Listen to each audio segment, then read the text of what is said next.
Avec François Bouillon, délégué général et toute l'équipe de la Fondation de France Grand Est, je vous salue très cordialement et vous remercie de votre présence à cette table ronde qui aura pour thème un sujet qui nous est cher à la Fondation de France, le pouvoir d'agir, associations et fondations en action. En guise d'introduction, permettez-moi de dire quelques mots sur notre présence au Festival international de la géographie et sur le sens de cette table ronde.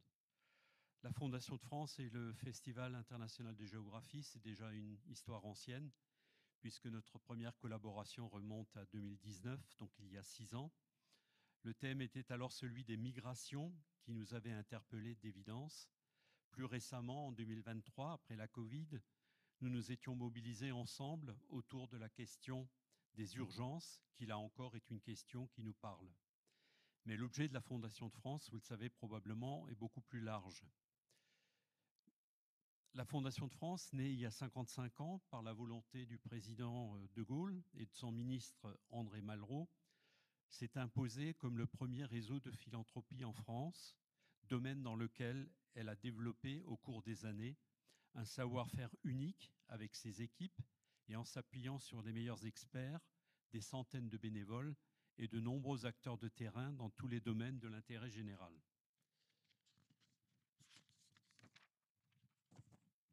Elle intervient sur toutes les causes, avec près de 1000 fondations abritées, 982 lors du dernier décompte.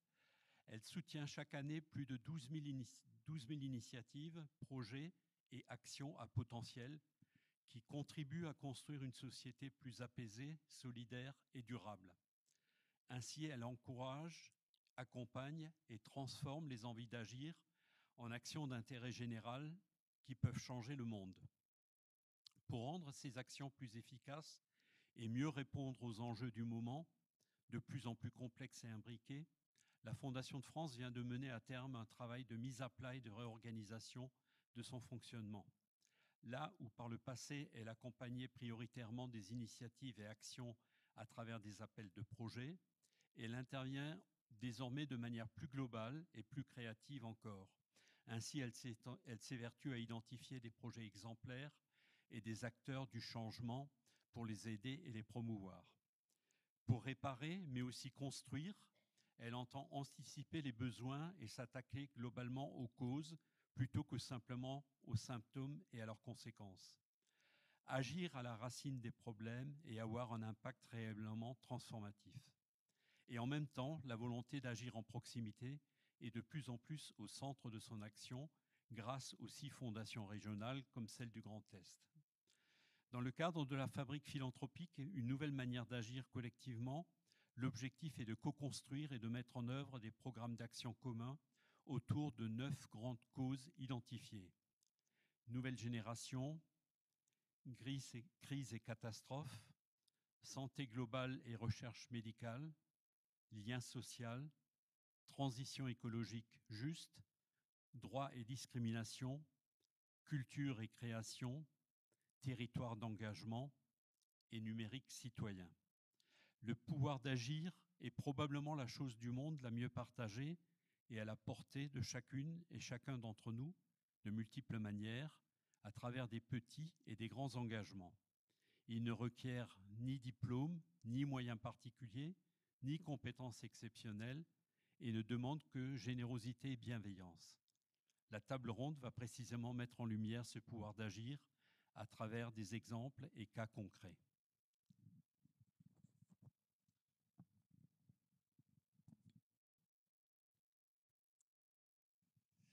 Bonjour à toutes et à tous. Merci Francis. Nous sommes ravis de vous accueillir pour cette table ronde. Donc, comme vous le savez, le Festival international de géographie cette année a consacré donc, cette nouvelle édition au thème du pouvoir. Et donc, nous avons choisi de nous intéresser dans le cadre de cette table ronde à une dimension du pouvoir, le pouvoir donc d'agir, comme l'a rappelé Francis Hirn. Pourquoi ? Parce que depuis plus de 55 ans, la Fondation de France a 2 ambitions. La première étant de contribuer à un monde plus solidaire, plus juste, plus équitable et durable. Et puis la deuxième, c'est de donner ou de redonner le pouvoir d'agir. Alors que ce soit à ces donateurs qui souhaitent soutenir des causes de l'intérêt général, à ces bénévoles qui souhaitent s'engager à nos côtés en donnant de leur temps, à des fondateurs et des fondatrices qui souhaitent être accompagnés pour pouvoir concrétiser leur engagement sociétal, et puis, avant tout et naturellement, aux associations qui sont soutenues. Donc, nous vous proposons, dans le cadre de ces tables rondes, de découvrir comment résonne ce pouvoir d'agir à l'échelle des associations et des fondations. Et donc, j'ai le plaisir de vous présenter 3 intervenantes. Patricia Youngsin, alors, excusez-moi parce que je dois manipuler en même temps les passages de slides. Patricia Youngsin, qui est fondatrice de la fondation Terra Symbiosis, qui a procédé à la création de cette fondation après avoir conduit des projets en santé publique en Afrique et en Inde notamment, et puis converti une ferme familiale en Alsace à l'agriculture biologique. Donc la fondation Terra Symbiosis est abritée à la Fondation de France, et elle avait été créée grâce à un capital familial. Elle avait initialement accompagné des projets dans le domaine de la gestion des forêts et puis de l'agroécologie. Mais en 2015, il y a eu le choix de recentrer l'action de la Fondation sur la thématique de l'éducation. Patricia Youngsin nous en dira un petit peu plus dans un instant. Et puis en parallèle de ce soutien financier, elle a initié des coopérations et des projets collectifs pour accompagner les acteurs de terrain. Donc on en reparlera dans un instant. À ses côtés, Julie Grips, qui est responsable Grand Est de la fondation Les Compagnons Bâtisseurs. Donc, cette antenne a été créée l'année dernière à Metz. Et donc, Julie Grips développe et coordonne la mise en place du projet de l'association dans les territoires de Moselle et des Vosges. Et donc, l'association nationale Les Compagnons Bâtisseurs est bien connue de la Fondation de France. Elle existe depuis plus de 68 ans maintenant, quasiment sur tout l'Hexagone et voire même en Outre-mer. Et l'objectif est de lutter contre le mal logement, mais avec la particularité d'associer les habitants à la réalisation des travaux avec un accompagnement socio-technique de proximité. Et puis enfin, Florence Rémy, qui est directrice de France Active Alsace. Et donc elle se situe à la croisée de l'innovation, de l'économie de proximité et puis de l'entrepreneuriat engagé. Et son moteur, c'est d'accompagner celles et ceux qui veulent entreprendre autrement en ajoutant dans leurs actions du sens, de l'impact et un ancrage local fort. On y reviendra dans quelques instants. Alors, je vous propose de démarrer cette table ronde en faisant un petit zoom sur l'association Les Compagnons Bâtisseurs, et puis de commencer avec Julie Grips, pour voir ce que c'est que l'action locale vue par une association et le pouvoir d'agir vu par une association. Alors peut-être, juste avant de démarrer la table ronde, une petite question qui s'adresse à la salle. Qui parmi vous est proche d'une association à titre personnel ou professionnel? Ah oui, voilà. On a droit à un public très aguerri au sujet et aux enjeux associatifs. Alors, voilà. Alors peut-être justement, Julie, pour démarrer, est-ce que vous pouvez nous rappeler comment est née cette association Les Compagnons Bâtisseurs et ce qu'elle fait aujourd'hui? Oui, alors bonjour à toutes et à tous. Donc effectivement, je suis responsable de l'établissement Grand Est pour les Compagnons Bâtisseurs. Donc comme le disait François, c'est une association nationale qui a été créée en 1957.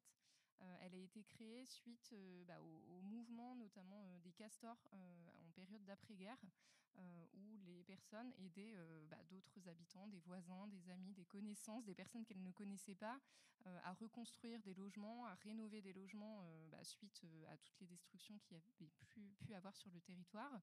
Donc l'association s'est créée suite à ces réalisations-là, donc en 1957.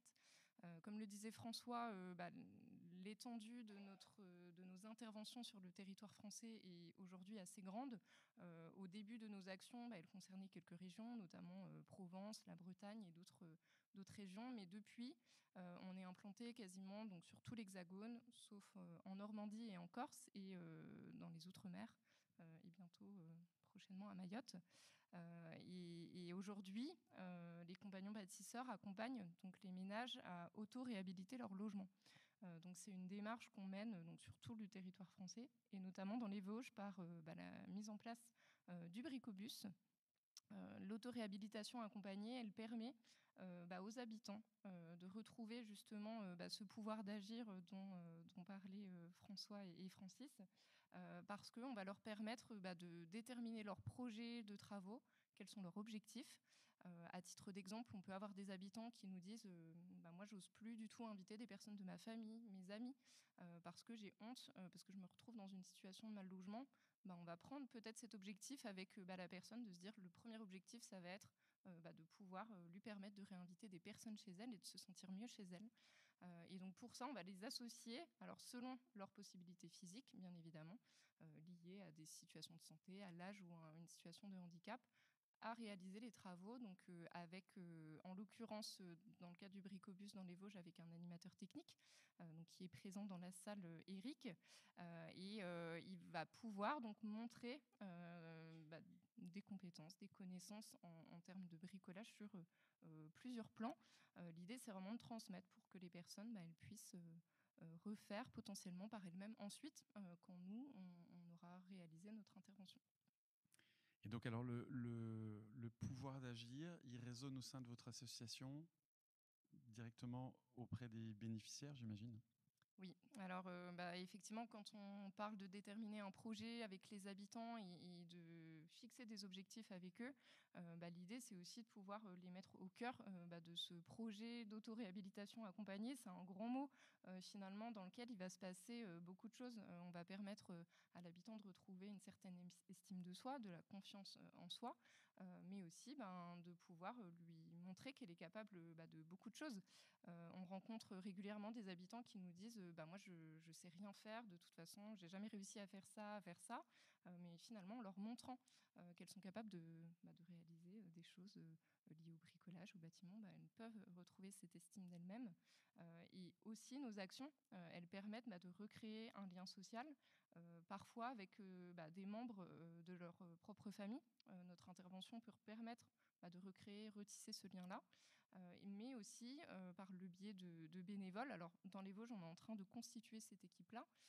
Ça peut permettre à des personnes qui n'auraient jamais rencontré d'autres personnes de créer du lien et potentiellement de rester en contact suite à notre intervention.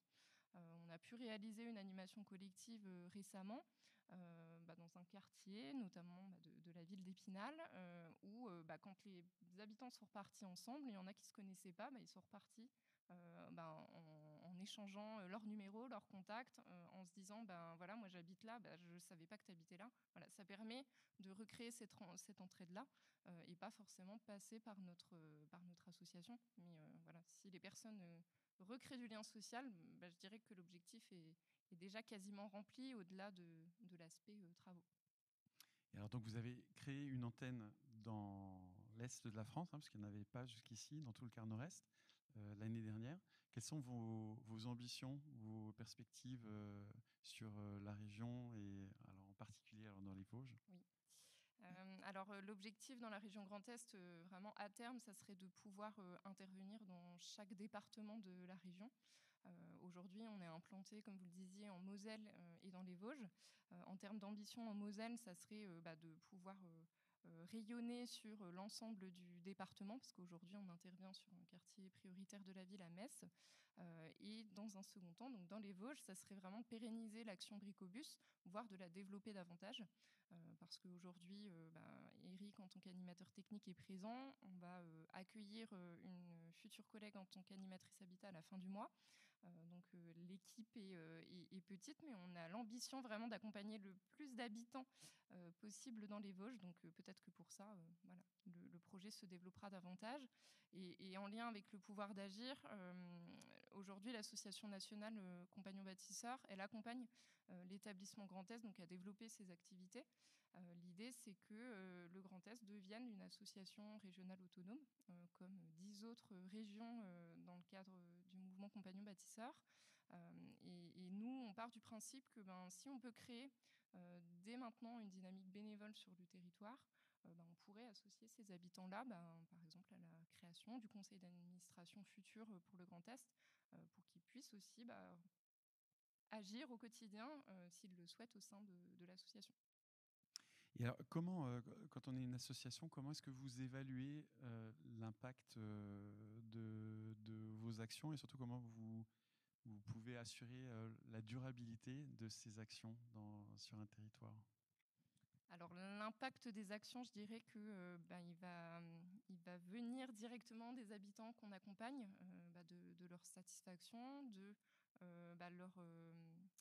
je dirais de leur évolution entre le moment où on va arriver à la première visite, première rencontre avec l'habitant, le ménage, et le bilan qu'on peut faire des travaux qu'on aura réalisés avec elle. On souhaite pouvoir avoir un retour écrit notamment des habitants suite à nos réalisations, pour justement montrer aux personnes qui nous soutiennent, qui nous financent, comme la Fondation de France et d'autres institutions privées ou publiques, de montrer l'impact concret au quotidien pour les habitants, vraiment une amélioration de leur bien-être, parce qu'on estime que si les personnes se sentent bien dans leur logement, elles ne peuvent que se sentir bien dans le reste de leur vie, et créer du coup cette dynamique socio-professionnelle qui leur permettra de s'épanouir davantage. Voilà, puis donc on voit à l'écran là quelques images, quelques photos du fameux Bricobus, donc qui est opérationnel depuis... Alors, je dirais le printemps 2025, pour être vague, entre guillemets, parce que notre collègue est arrivé donc, le 1er avril 2025. On a pu débuter nos premières interventions quelques semaines après son arrivée. Je dirais globalement le printemps 2025. Très bien. Un grand merci, Julie. Alors, Merci. le monde associatif, on l'a vu, quand vous avez tous, quasiment tous dans la salle, levé la main, et très connu. Tout le monde a, à titre personnel ou professionnel, éventuellement, eu affaire à des associations. Alors, en revanche, il y a un monde qui est un peu moins connu, c'est le monde des fondations. Et donc, on a le grand plaisir d'avoir avec nous une fondatrice, Patricia Youngsin.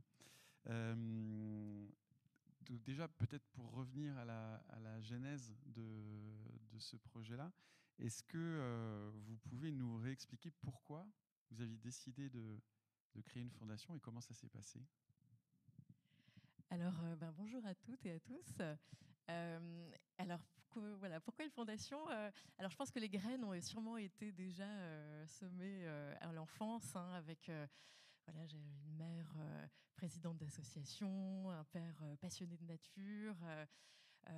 Moi-même, j'ai passé beaucoup de temps dans la nature aussi enfant. J'ai grandi à Strasbourg et puis dans les Vosges. Donc avec le plaisir d'avoir ce terrain de jeu qui m'a apporté beaucoup de joie, d'émerveillement, et puis un refuge aussi. Dans d'autres périodes de vie. Et puis, une envie progressive de travailler dans le monde associatif. Et puis, comme vous l'avez dit tout à l'heure, après des études plutôt en gestion de projet, j'ai travaillé plusieurs années dans des fondations, dans des ONG à l'étranger. Alors, il se trouve que j'ai reçu un héritage.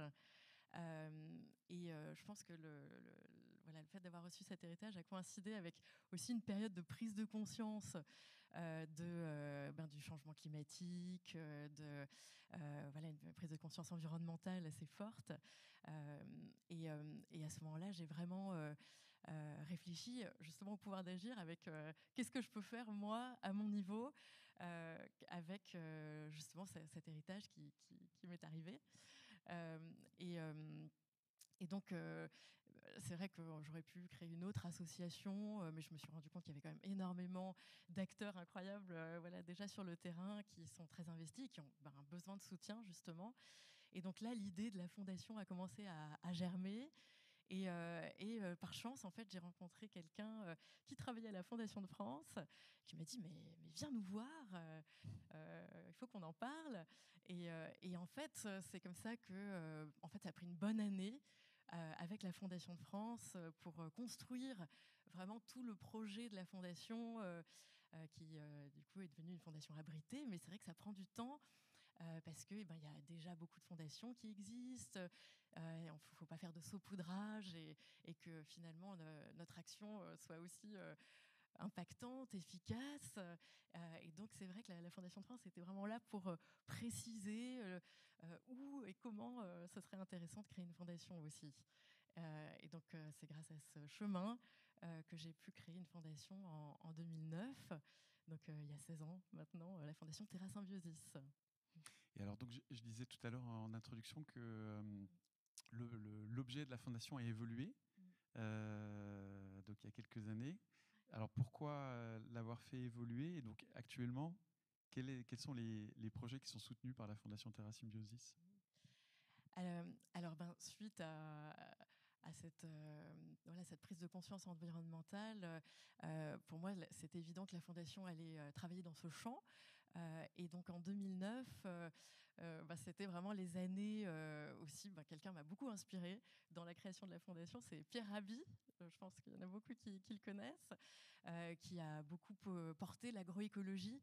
Et donc l'intérêt pour moi de la Fondation, c'était de valoriser des solutions positives, enfin de montrer qu'il y a des choses qui fonctionnent aussi pour construire un autre monde plus en harmonie avec notre planète, avec les écosystèmes.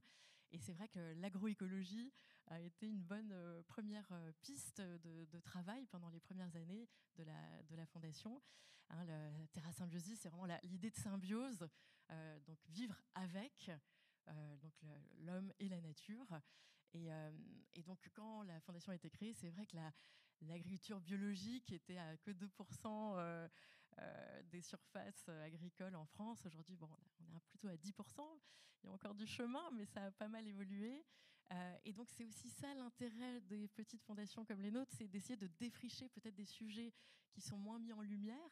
Donc, c'est vrai qu'après plusieurs années donc de soutien à l'agroécologie, l'agroforesterie, la gestion de la forêt aussi plus durable, la vie des fondations évolue aussi avec la vie des fondateurs.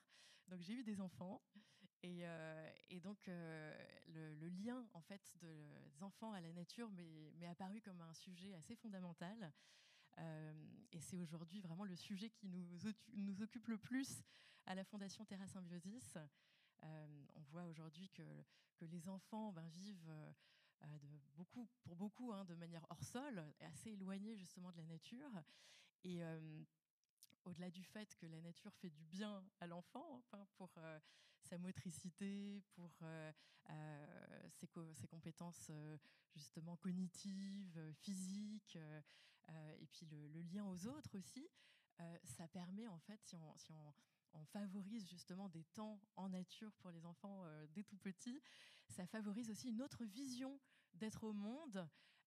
Et ça permet aussi d'avoir plus tard des citoyens qui sont plus engagés aussi pour les sujets environnementaux, la transition écologique, parce qu'on sait que les enfants qui ont passé du temps dans la nature petits vont être plus sensibles, vont considérer le monde vivant comme faisant partie de son monde, justement. Et donc voilà, aujourd'hui, c'est vrai que c'est un grand sujet qui nous préoccupe et qui préoccupe d'autres fondations. Justement, on travaille en collectif. Et ça c'est aussi une belle force. Et alors justement, est-ce que vous pouvez nous en dire un petit peu plus sur ces initiatives, ces partenariats que vous avez mis en place? Oui, c'est vrai qu'au départ de la Fondation, on travaillait assez seul, forcément, puisqu'on choisissait, on avait cet accompagnement financier des projets. Et au bout de plusieurs années, on a commencé à rencontrer forcément plusieurs associations qui ont été financées, plusieurs fondations, d'autres fondations aussi qu'on rencontrait année après année. Et c'est vrai qu'en tant que fondation, on a cette position assez géniale de connaître quand même pas mal d'acteurs de la société civile. Et donc, on a eu envie, au-delà du soutien financier, d'apporter aussi un soutien dans la création de liens. En fait, on est là pour créer du lien entre les différents acteurs, entre les différentes associations. Et donc, on a eu aussi envie d'être porteur de projets avec les associations qu'on accompagnait. Pour donner un petit exemple, à Strasbourg, en fait, on a travaillé assez longtemps sur un lieu qui a été créé justement il y a 1 an à la Manufacture des Tabacs de Strasbourg, qui est un lieu dans lequel il y a un magasin de producteurs, un restaurant en bio, des espaces aussi d'animation autour de l'agriculture biologique. Et en fait, c'est un projet qu'on a accompagné pendant plus de 10 ans pour qu'il voit le jour avec des associations justement alsaciennes, des associations citoyennes justement qui s'intéressent à l'alimentation, à l'agriculture, mais aussi justement des producteurs, des agriculteurs, des restaurateurs. On a travaillé avec la collectivité, avec beaucoup de partenaires, avec les fondations de France aussi, et d'autres fondations qui nous ont suivis. Et donc ça, c'est la fondation Terra Symbiosis avait ce rôle un peu d'accompagnant et d'incubateur en fait de projets. Et puis maintenant, voilà, une fois que le projet est lancé, on s'est retiré. On est juste partenaire maintenant, mais on a un peu ce rôle parfois de facilitateur. Pour donner un autre exemple, on travaille aussi depuis 2018 sur la création d'un petit festival qui est à Strasbourg et qui est aussi en Haute-Savoie maintenant, qui est les rencontres en fait enfance et nature, les rencontres enfance et nature. Et donc il vise à sensibiliser, à former les professionnels qui travaillent dans le monde de l'enfance.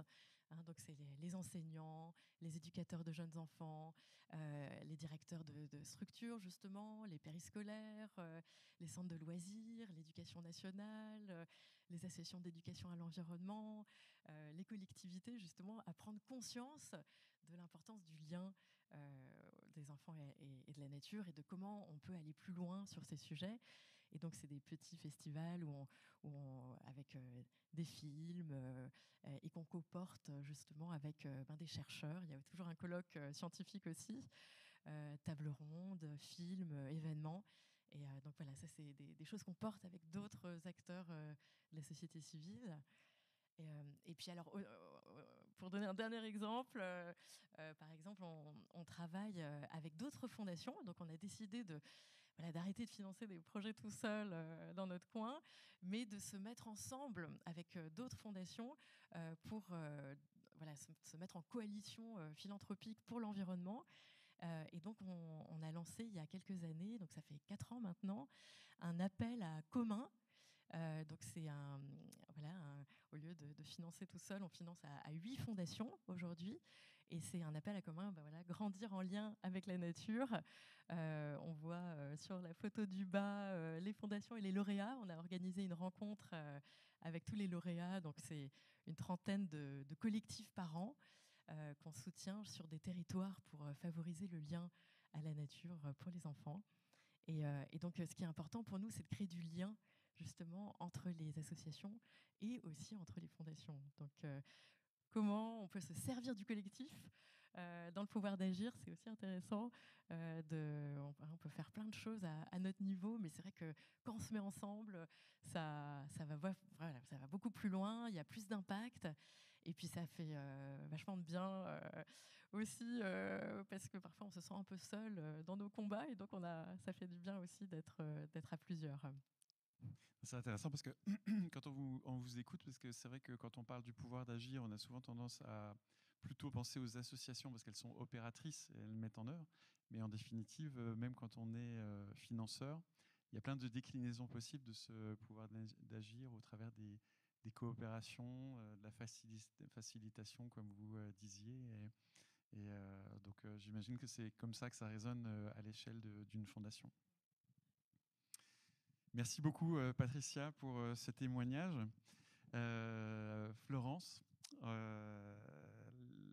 je vous propose de voir avec vous un petit peu comment l'action collective se manifeste au travers d'une structure d'accompagnement comme France Active. Alors, on entendait à l'instant Patricia parler de l'engagement sociétal qui l'anime et puis qui l'a amené à créer une fondation. France Active, c'est un mouvement qui a lui aussi qui est né, qui est parti d'un engagement, celui de son fondateur, Claude Alfandéry. Est-ce que vous pouvez nous en dire un petit peu plus ?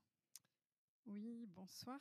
Donc effectivement, ça a beaucoup résonné tout ce que j'ai entendu juste avant, puisque Claude Alfandéry, donc le fondateur de France Active Alsace, avait cette vision de mettre la finance au service de l'intérêt général, et je trouve que c'est un petit peu très analogue, en tout cas, au rôle des fondations tel que vous l'avez décrit. Donc voilà, on l'a mis en photo ici. Ça nous manque des grandes figures comme ça. Il y en a de moins en moins, alors qu'on en aurait de plus en plus besoin. Donc Claude Alfandéry, effectivement, c'était un militant, un économiste, un ancien résistant, et qui a eu cette vision de comment déplacer un peu la finance pour la mettre au service de l'inclusion sociale, des solidarités. On ne parlait pas encore d'écologie à l'époque, c'était dans les années 80, on parlait plus de chômage. Et c'est lui qui a posé la première pierre de France Active en créant un fonds de garantie destiné aux entrepreneurs qui souhaitaient développer un projet d'entreprise, mais qui n'avaient pas forcément les moyens de le faire et qui étaient dans une situation de précarité ou de vulnérabilité. Et comme vous le savez, on ne prête qu'aux riches. Ça a été facile celle-là, mais c'est quand même un peu vrai. Et du coup, l'idée, c'était de dire comment, même si je n'ai pas les moyens, je peux entreprendre, je peux créer mon petit business et m'inclure, être responsable de mon propre destin, m'inclure dans la société. Donc un fonds de garantie pour protéger les dirigeants, les créateurs d'entreprises, qui a démarré dans les fin des années 80 et qui existe toujours aujourd'hui. Donc aujourd'hui, France Active garantit toujours des entrepreneurs qui veulent créer un projet entrepreneurial et qui n'ont pas les moyens de le faire. Donc la garantie bancaire, ça leur permet de, même si leur entreprise met la clé sous la porte au bout de 3 ans, ils ne seront pas touchés sur leurs biens personnels, et c'est hyper décisif pour permettre à quelqu'un de se lancer. Et puis, de proche en proche, assez rapidement, cette vision de Claude Alfandéry s'est élargie aux entrepreneurs sociaux plus globalement et au monde associatif, puisque pour les mêmes raisons, c'est pas forcément évident pour une association de se financer à travers l'emprunt bancaire ou de trouver des financements en général. Donc, a été créé France Active et France Active Investissement, qui est un fonds qui récolte de l'épargne des particuliers, donc à travers les fonds de commun de placement, pour les redistribuer dans le monde associatif, le monde coopératif, toute l'économie, encore une fois, de l'intérêt général. Voilà pour qui on est et qui était notre cher Claude Alfandéry, qui a malheureusement nous a quittés l'année dernière à l'âge de 103 ans, et il était encore très très vif, croyez-moi. Magnifique âge. Et alors, vous évoquiez cette difficulté que les associations ont par rapport au financement. Il y a eu, alors le Césaire avait lancé un cri d'alerte sur le sujet des associations. Une étude du mouvement associatif a aussi mis en lumière les grandes difficultés que traverse actuellement le monde associatif. Est-ce que c'est uniquement un sujet relatif au financement, ou est-ce qu'il y a encore d'autres difficultés ? Alors, bon, le financement, les modèles économiques des associations, globalement, sont toujours assez tendus. Bon, là, on vous a mis quelques chiffres, mais finalement, après tout, on s'en fiche. C'est l'idée générale qui compte. On a traversé le Covid, on a traversé les hausses de charges, donc on a vraiment des grosses tensions sur les trésoreries des associations. Aujourd'hui, vous avez plus de 60% des associations qui déclarent avoir 3 mois de trésorerie disponibles. Donc ça veut dire qu'en gros, dans 3 mois, ils ne peuvent plus payer les salaires lorsqu'il y a des salariés. Donc c'est quand même assez dramatique, avec des typologies de parties prenantes qui sont globalement très engagées, donc qui donnent énormément. Donc vous voyez, on donne beaucoup et en fait finalement on a du mal à trouver de quoi pérenniser donc par les moyens financiers. Vous savez que les associations sont essentiellement financées par des fonds publics, des fonds de subventionnement. Et vous savez ce qui se passe en ce moment sur les budgets globaux, publics de l'État, des collectivités territoriales, donc il y a des tensions dans tous les sens. Et bien sûr, quand on voit ce qui arrive, les dimensions économiques, mais aussi géopolitiques, on voit que la focale, elle est en train de changer quand même. Des orientations, des grandes enveloppes, des grandes masses budgétaires de l'État. Donc, ce qu'on redoute un peu, c'est que le monde associatif, toutes ces activités soient un petit peu les premiers exposés à des baisses de financement pour retrouver des fonds pour aller vers des sujets plus de géopolitique. Donc ça, c'est un premier sujet assez... une menace, une vraie menace. Et puis, autre phénomène que l'on observe, alors ce n'est pas représentatif forcément ici dans la salle, mais c'est la question de l'engagement bénévole. Les associations reposent beaucoup sur l'engagement bénévole des personnes qui littéralement tiennent les structures à bout de bras. Vous en êtes, vous c'est pas à bout de bras, mais tout l'engagement bénévole qui consiste à soit gérer la structure, soit être sur le terrain pour réaliser l'objet de la structure, il y a une petite tendance qu'on observe depuis quelques années à un nouveau rapport à l'engagement bénévole. Les personnes plus jeunes sont aujourd'hui désireuses de s'engager, mais un peu différemment, peut-être un peu moins, peut-être de manière un peu plus flexible, peut-être un peu moins sur la durée. C'est quand même un pilier important du système global associatif qui, du coup, est un petit peu en train de s'effriter. Donc, il y a quand même une diversité de menaces qui se présentent au monde associatif. Donc, plus que jamais, engagez-vous. Comme disait mon prédécesseur, c'est vital. Et puis, moi, je trouve, pour reconnecter à Claude Alfandéry, c'est aussi un acte un peu de résistance aujourd'hui, moi je trouve, de s'engager dans le monde associatif. C'est montrer que nous, on croit aux valeurs humanistes, on croit aux valeurs de solidarité, on croit aux valeurs de proximité, de coopération, et que le bruit médiatique, on arrive à s'en défaire, quoi. Voilà. C'est vrai qu'effectivement, le monde associatif, c'est ce qui fait société, en fin de compte. Ouais. Alors, peut-être pour revenir sur France Active, donc là, on a à l'écran quelques chiffres sur votre activité. Donc aujourd'hui, comment est-ce que vous accompagnez quel est le rôle d'accompagnement des acteurs de l'économie sociale et solidaire ? Donc très concrètement, comme je disais, on accompagne des entrepreneurs de proximité avec des garanties bancaires. On accompagne des structures de l'économie sociale et solidaire, donc des associations, des entreprises d'insertion par l'activité économique, des entreprises sociales, des entreprises coopératives, donc, qui ont été reprises par leurs salariés. Toute cette famille de structures, on les accompagne en financement, donc on peut faire des prêts à des taux qui sont inchangés depuis 20 ans. Donc il y a des moments où c'est compétitif et il y a des moments où c'est moins compétitif. En ce moment, ça va, c'est relativement compétitif. Et surtout, dans notre système, on a une bonne connaissance des modèles économiques de l'économie sociale et solidaire. Donc on arrive à bien étudier les dossiers pour rendre ces financements possibles avec des échéances très longues. On essaye de ne pas taper trop fort sur tous les mois qu'est-ce qu'on doit nous rembourser pour rembourser les échéances, parce que voilà, on tient compte des contraintes de ces modèles économiques-là. Donc garantie et financement. Et à côté de ça, depuis quelques années, on a développé un certain nombre de propositions pour aussi accompagner au-delà du financement, parce que ok, donner un financement c'est bien, mais comment on appuie différemment les structures associatives pour qu'elles se développent, qu'elles innovent, qu'elles travaillent mieux leurs organisations et qu'elles se pérennisent tout simplement, qu'elles travaillent leur gouvernance, donc à travers différents outils, et notamment le plus important c'est le dispositif local d'accompagnement. Donc messieurs et mesdames qui travaillent avec des associations, parlez du DLA si ce n'est déjà le cas, puisque ça permet à des structures associatives ou de l'ESS de bénéficier d'un accompagnement gratuit, enfin gratuit pour elles en tout cas,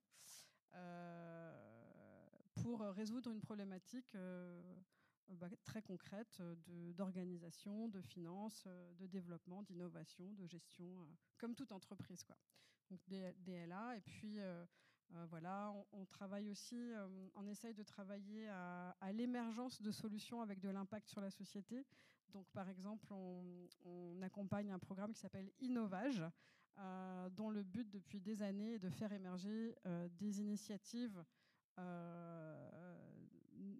qui n'ont pas une vocation lucrative, mais qui ont une vocation d'impact sur la société au profit du bien vieillir en Alsace.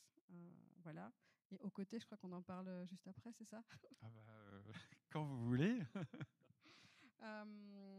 Et donc, un peu à cheval, enfin, à la croisée des chemins entre le financement et l'accompagnement, on a développé, et ça aussi, vous pouvez vous en saisir, mesdames et messieurs, les bénévoles associatifs, c'est un outil de finance participative. Donc la finance participative, ça veut dire qu'on va solliciter des citoyens, des amis pour nous aider à financer un projet.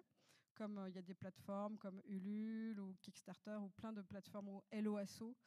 La particularité de nos côtés, c'est que on a suivi une philosophie qui est de dire mais on est tous co-responsables de ce qui se passe sur nos territoires, du bien vivre chez nous, quoi. Et donc tous co-responsables, ça veut dire que les citoyens, oui, les associations, oui, mais les entreprises aussi et les collectivités territoriales aussi. Donc aux côtés, dans sa structuration, nous permet de générer des abondements. C'est-à-dire que si vous faites une campagne sur Ocôté et que vous récoltez 1 euro citoyen, par un citoyen, eh bien, on aura une entreprise qui abonde d'1 euro et une collectivité territoriale qui abonde d'1 euro. À hauteur de 5 000 euros chacun. Donc en gros, ça fait des campagnes à 15 000 euros. Et ce qui est super intéressant avec Ocôté, c'est qu'on accompagne les associations à construire leur campagne. Donc on les accompagne à bien communiquer sur leur projet, on les accompagne à bien parler du projet en interne chez eux, avec leur gouvernance, pour bien mobiliser tout le monde autour du projet. On a des bénévoles qui entourent les porteurs de projets, comme la Fondation de France par exemple, pour les aider à développer leur discours, pour les aider à mieux se vendre. Et donc, c'est vraiment tout un petit écosystème qui permet à la fois de récolter du financement, mais aussi de récolter des compétences pour les associations. Et le tout mu par une philosophie de coopération. On est tous responsables, co-responsables de ce qui se passe sur notre territoire. Et on peut rappeler aussi qu'Aux Côtés, c'est la première plateforme de financement participatif. Avec ce triple abondement-là, oui, voilà. Tout à fait. Ouais. Voilà, c'est la première. Et bientôt, très bientôt, nous allons fêter le 1 million d'euros récoltés pour les projets alsaciens depuis le lancement. Bravo. Très, avant la fin de l'année. Voilà. En tout cas, je vous encourage à aller visiter cette plateforme parce qu'elle est vraiment très très bien faite et on y découvre surtout, on peut prendre conscience, si ce n'est pas encore le cas, de toute la créativité et l'innovation du monde associatif. C'est assez formidable. Donc en tout cas, on voit que la notion de collectif dans le pouvoir d'agir est particulièrement évidente. Merci beaucoup, Florence. Alors peut-être avant de finir, je ne sais pas si certaines personnes parmi vous auraient envie, je repars en arrière, hop là, voilà, auraient envie de poser une question à l'une des intervenantes.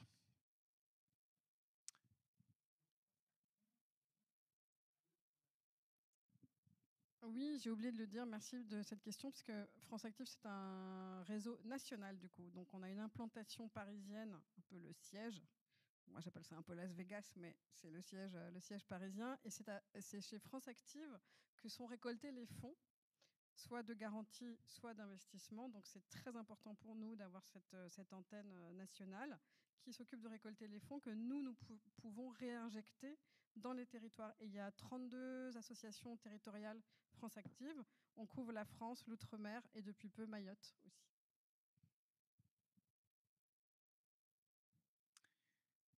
Est-ce qu'il y a une autre question ? Oui.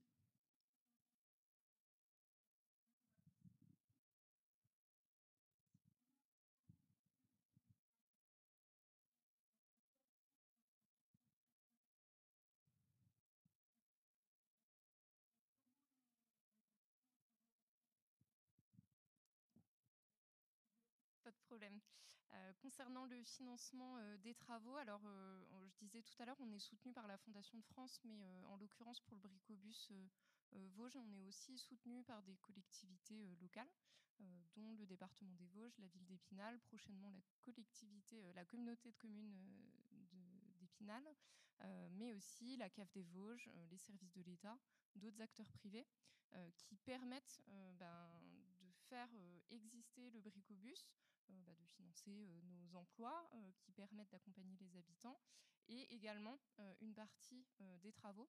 On va demander aux habitants une participation financière qui est intéressante dans des situations de fragilité et de vulnérabilité, qui est de 10% de l'achat des matériaux. Donc ça veut dire que sur une enveloppe de 500 €, on va demander une participation financière de l'habitant de 50 € en plus de sa participation physique aux travaux. Au niveau des travaux, on a de multiples sollicitations. Ça peut être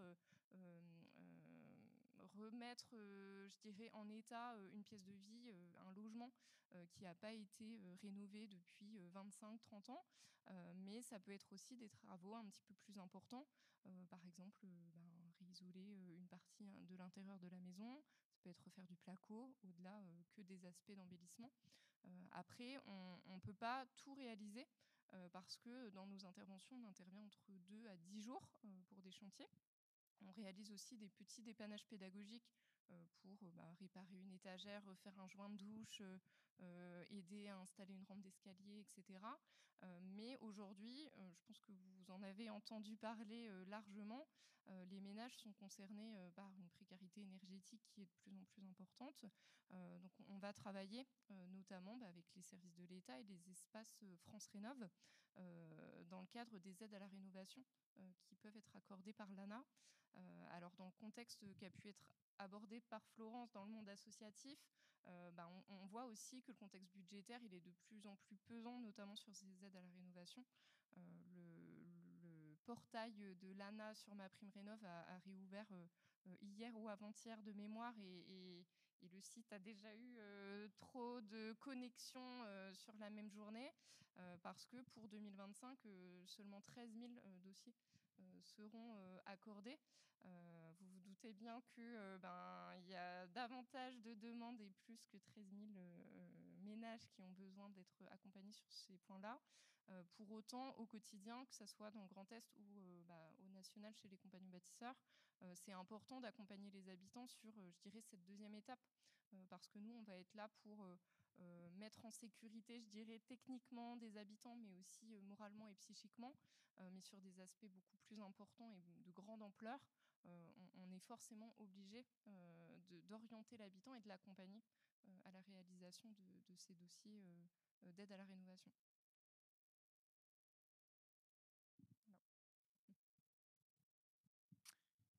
Est-ce qu'il y a une troisième et dernière question ?